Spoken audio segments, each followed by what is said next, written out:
most of the toppers or most of the people who do well in entrance exams are not so active on the social media. Many of them do not have an account. I'm not saying that delete it today, but what I'm saying is understand this point. I usually do not take interviews of toppers, but I talk to students who don't clear. And I find a contrast between the interviews which are taken by my friends, my seniors, my colleagues, and the discussions I have with the people who don't talk is the word, the focus. So focus and distractions. People take it as two opposite words. They're not opposite words. If you can watch reels for hours and enjoy, and if somebody asks you, "Kya tune ye reel dekhi hai?" you can tell that.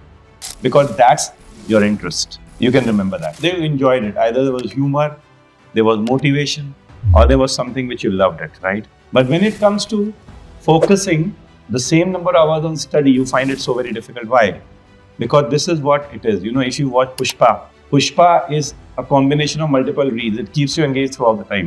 When you ask what is the summary of the movie, you don't know the answer. What's the story? You don't know the answer. But then there's multiple reels coming together and they keep you engaged throughout 3.5 hours. All right? And this is what you need to understand. The output of these reels is nothing. It doesn't take you anywhere except it consumes your hours. So if you can understand reels, then you have the capacity and capability. If you have a capability, increase your capacity to focus. And if you can focus, you can kill distractions.